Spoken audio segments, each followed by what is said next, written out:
Parachute ডিপ্লয়মেন্টের সেই ছবি। Parachute deploy হলো যে প্যারাশুট ডিপ্লয়ের মাধ্যমে এর গতিবেগ কমানোর যে প্রক্রিয়া, সেই গতিবেগ কমানোর প্রক্রিয়া ইতিমধ্যেই চলছে এবং গতিবেগ কমানোর প্রক্রিয়া ইতিমধ্যেই শুরু হয়ে গিয়েছে।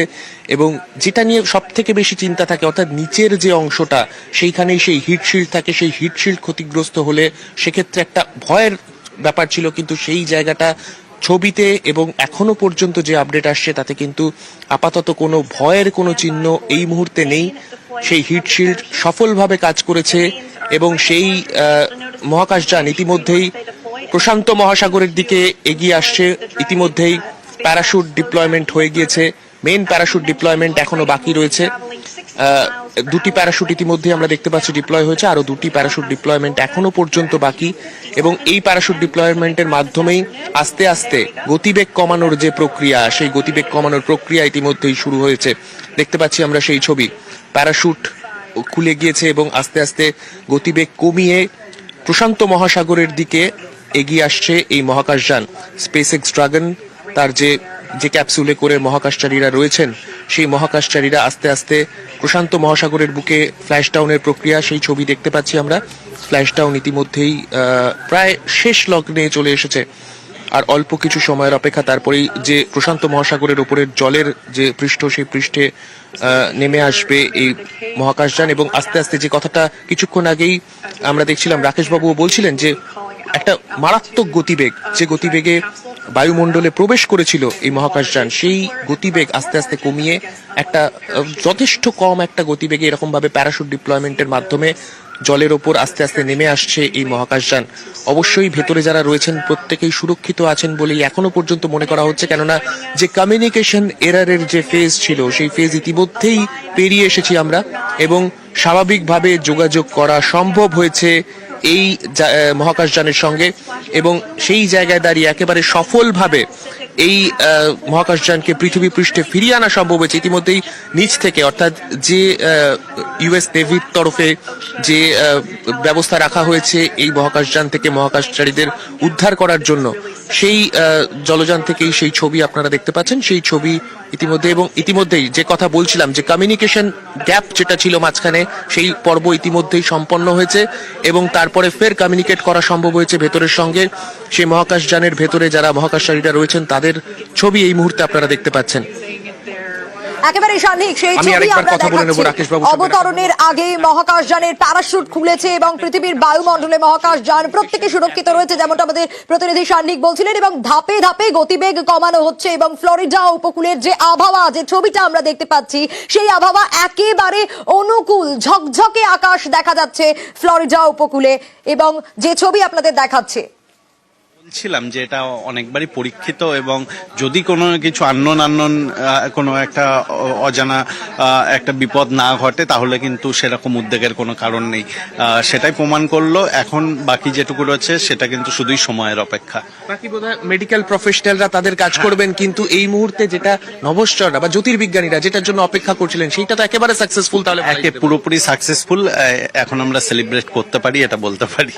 একেবারেই, অবশ্যই যারা গোটা বিশ্বের যারা জ্যোতির্বিজ্ঞানীরা রয়েছেন প্রত্যেকেই এখন প্রায় সেলিব্রেট করতে পারেন, তারা প্রত্যেকেই বলতে পারেন, কেননা আস্তে আস্তে সেই প্রশান্ত মহাসাগরের বুকে স্পেস এক্স ড্রাগনের নেমে আসার সেই ছবি একদিকে নাসার তরফে যখন দেখানো হচ্ছে, গোটা বিশ্বেই কার্যত সেলিব্রেশনের ছবি।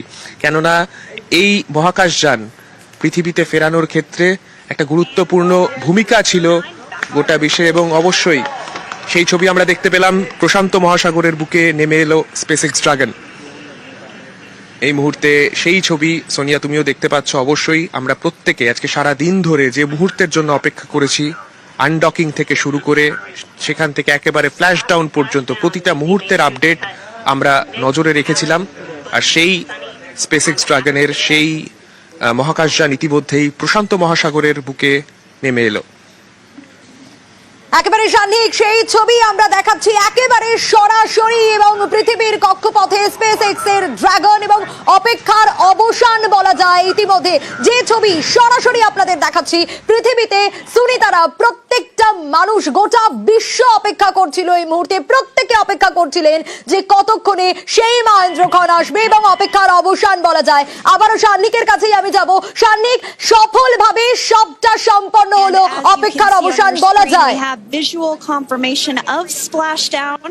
Dragon Freedom has returned home and NASA একেবারেই তাই, সফলভাবে গোটা প্রক্রিয়া সম্পন্ন হলো এবং এই প্রক্রিয়ার দিকে আজকে সারা দিন আমরা নজর রেখেছিলাম। নিউজ 18 বাংলার পর্দায় যে দর্শকরা নজর রেখেছিলেন প্রত্যেকেই হয়তো এবার স্বস্তির নিঃশ্বাস ফেলবেন, কেননা যে মহাকাশচারীরা তারা তাদের পৃথিবীতে ফেরা নিয়ে উৎকণ্ঠার প্রহর গুনছিলেন গোটা বিশ্বের মানুষ, তারা সফলভাবে পৃথিবীতে ফিরে আসতে পেরেছেন। ক্রিউ 9, স্পেস এক্স এর ক্রিউ 9 যে মিশন, সেই মিশনে সফলভাবে প্রশান্ত মহাসাগরের বুকে ফ্ল্যাশ ডাউন করানো সম্ভব হয়েছে মহাকাশযানটিকে। এবং এই মুহূর্তে যে ছবি আমরা দেখতে পাচ্ছি সেখানে কিন্তু জলের ওপর ভেসে রয়েছে সেই মহাকাশযানটি এবং ইতিমধ্যেই ইউএস নেভির তরফে যে জাহাজ বা যে স্পিড বোট গুলো রয়েছে সেগুলোকে যত দ্রুত সম্ভব তার একেবারে কাছের অংশে পাঠানোর ব্যবস্থা করা হচ্ছে। এবং এই মুহূর্তটা অবশ্যই অত্যন্ত গুরুত্বপূর্ণ। আমার সঙ্গে রাকেশ বাবু রয়েছেন, রাকেশ বাবুর কাছে আরো একবার চলে যাব। রাকেশ বাবু, সেই মুহূর্তটা সেই কোথাও অ্যাপোলো 11 যখন পৃথিবীতে ফিরে এসেছিল, এইভাবেই জলের উপর নেমে এসেছিল, গোটা বিশ্ব সেই সময় অপেক্ষা করেছিল কখন এই জলের উপর এসে সেই মহাকাশযান নামবে এবং মহাকাশচারীরা সেখান থেকে বেরোবেন। এক্ষেত্রেও তো অনেক সারা বিশ্বের মানুষ এটার জন্য অপেক্ষা করছিলেন। হ্যাঁ, শুধু একদিন দুদিন বা এক সপ্তাহ দু সপ্তাহ নয়, এটা কিন্তু দীর্ঘ 9 মাসের অপেক্ষা। এর মধ্যে দিয়ে ক্রিসমাস গেছে, হ্যাপি নিউ ইয়ার গেছে এবং সুনিতা উইলিয়ামস এবং বুচ উইলময়ের যেটা পৃথিবীতে সেলিব্রেট করার কথা ছিল সেটা তারা স্পেসেই সেলিব্রেট করেছেন।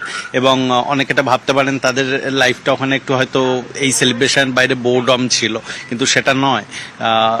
তারা সেখানে অ্যাক্টিভলি রিসার্চ করেছেন এবং কুপোলা বলে একটা হেক্সাগোনাল উইন্ডো আছে, সেটা দিয়ে কিন্তু পৃথিবীর ভিউ দেখা যায়, সেটা উপভোগ করেছেন তারা।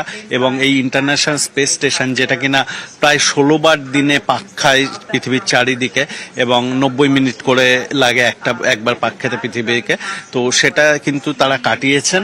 এবং এটা খুবই একটা সুন্দর একটা মুহূর্ত এবং এই মুহূর্তটাকে সবারই সেলিব্রেট করা উচিত। এবং মানব সভ্যতার এবং বিজ্ঞানের একটা অগ্রগতির দিক হিসাবে একটা চ্যালেঞ্জ তো খাড়াই হয়েছিল যখন বোয়িং স্টারলাইনারে করে তারা ফেরত আসেনি এবং একটা আশঙ্কা, একটা উদ্বেগের কারণে অনেক প্রশ্নের সম্মুখীন হতে হয়েছিল বিজ্ঞানীদের। তারা কিন্তু আজ গর্বের সঙ্গে তারা বলতে পারেন এবং এই কঠিন পরিশ্রম এবং এইগুলো সফল হলো এবং এর ফলে কিন্তু একটা সম্পূর্ণ বিশ্বের যারা বিজ্ঞানী রয়েছে, ইসরো যেরকম প্ল্যান করছে, তারা পরবর্তীকালে কিন্তু